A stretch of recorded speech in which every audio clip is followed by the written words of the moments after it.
Turn her off! Hey, you're the car guy, right? Yeah, I'm Christian. Nice to meet you. I'm Ethan. Nice to meet you. So you came to learn about cars, right? Yes, sir. First off, this is my first car.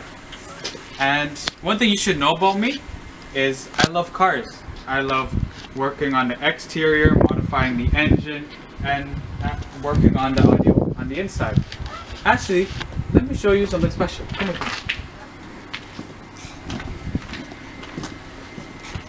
These are my subs that me and my brother installed.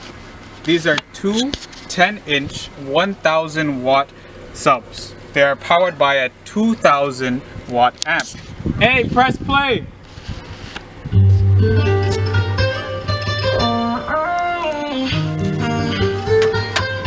it on. Go right next to the thing. Like this.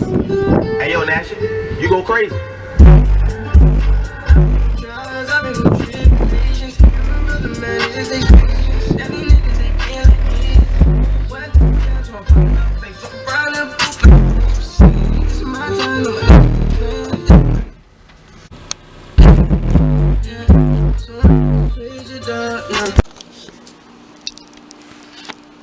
What influenced you to love cars?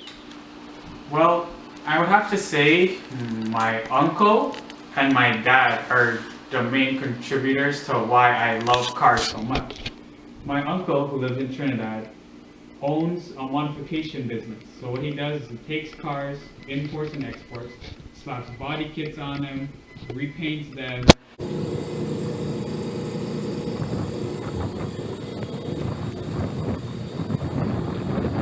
And does engine modifications as well, and he resells it.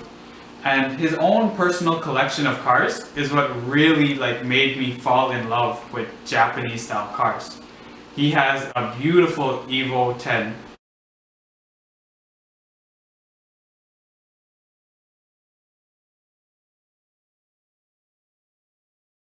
Which is just phenomenal. I love it so much. He also has a BRZ.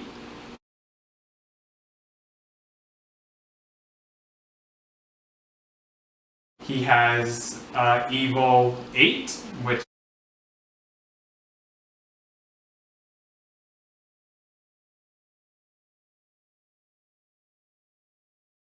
is a beautiful yellow as well. And he has a beautiful Mercedes SUV.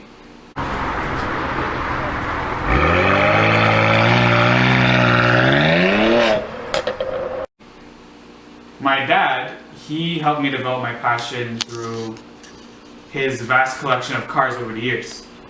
His first car he had when he came to Canada was a white Camaro.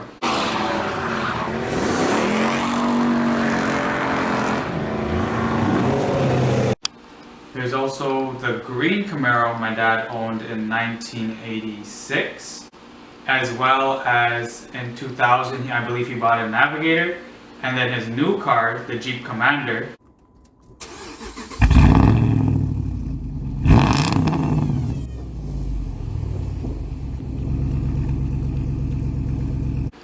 And finally, this beauty, a 1986 Firebird Trans Am.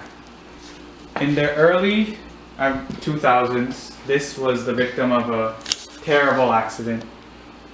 It caught a fire and it destroyed the engine. Sadly, this car sat down for nearly 12 years before I found out it was still alive. I thought it got scrapped.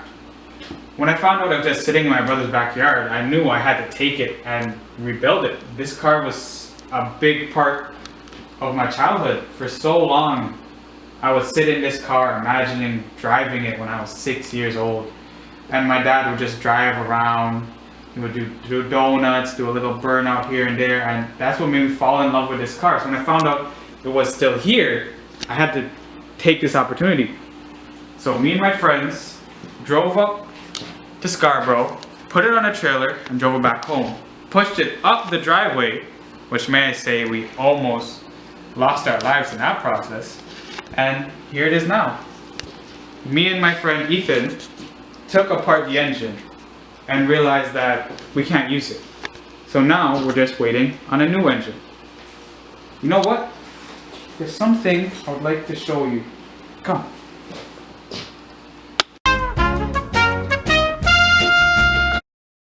Cars. To some, they're just transport. A convenient alternative to highly flammable dirigibles or walking. But you understand, cars are far more than this. They are our history. They mark the moments by which we define decades. Cars are some of the most intoxicating, most beautiful things ever forged by mankind. They represent the glory of technology, the essence of freedom, and have been the weapons in some of our most gripping sporting battles. They grip us, they cheer us on, they hold us up as heroes. So this is about the love of all things four-wheeled and fast. This is a shrine to power, to speed, to metal made beautiful. This is where dreams are driven. Welcome to Forza. 200 miles an hour. It's a number that's led us to some of the most astonishing cars ever to grace our roads. The first true 200-mile-an-hour road car was the Ferrari F40. It arrived back in 1987, yet more than a quarter of a century later, it remains the most exhilarating car you'll ever drive. Over the following years, other road cars squeezed into Ferrari's 200-mile-an-hour territory until another F1 team arrived to really raise the bar. The McLaren F1 of 1993 melded a BMW V12 and space-grade materials to achieve a staggering 240 miles an hour. Even 20 years on, only a couple of cars have ever gone faster. All the cars you see here are fully paid-up members of the 200-mile-an-hour club. Just remember to give them the respect that they deserve. Back when Concorde retired, it felt like the world had run out of ideas and the money needed to keep making planes faster and faster. Well, thankfully, the world's motorcar engineers are made of stronger stuff than their colleagues in aerospace. The end of Concorde seemed to signal the start of a ground-based air race, the era of the hypercar. Take Pagani. The Zonda Cinque was meant to be the last evolution of Horacio Pagani's first attempt at a supercar. It wasn't. We were still pinching ourselves to believe a man with such a ridiculous name could build such a ridiculously brilliant and beautiful car when he came up with another, the even more extraordinary Huayra. And then, of course, there's the new McLaren P1, a 900 horsepower hybrid which might just turn out to be the greatest hypercar of them all. It'll be fun finding out. This is the race you should want to see more than any other. Ferrari F12 versus Lamborghini Aventador versus Aston Martin 177. These are the dream cars of our times, made from stuff that hadn't even been discovered just a few years ago and developed by men with dashing, heroic names like Dario, Valentino, and Alan. Each one is V12 powered and capable of things that less than a decade ago would have landed you in a hedge and then in a hospital. They push the boundaries of what we've come to call fast. I would say they're among the fastest cars we'll ever see, but I won't. There will be faster cars one day very soon, remarkable as that might seem. But for now, just enjoy the glorious state of the art.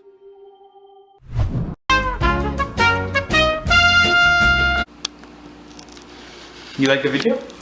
Yeah, it was a really nice video. It actually showed how car people were like really feel about their cars. And it's as if like they can connect to their car as if it's like a real entity. You know, and that's so true. And not a lot of people realize that. There's one more thing I want to show you.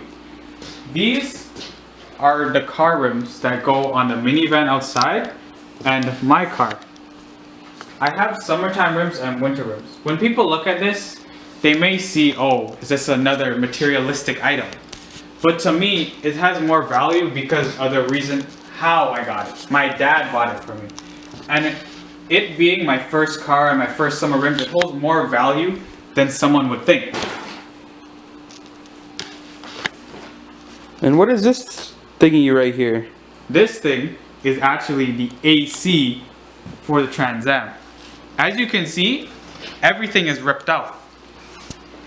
The engine, starter, alternator, radiator, all the lines. The only thing that's really left is the transmission in the bottom.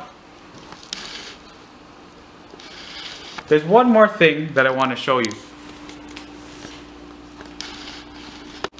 A scripture I think about often is, whatever you do, work heartily, as for the Lord and not for men.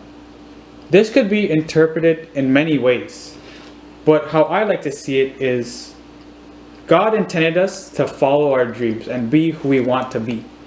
And I believe He wants us to follow our passions, not because someone else is telling us to, but because we want to. And that's what I take from the scripture.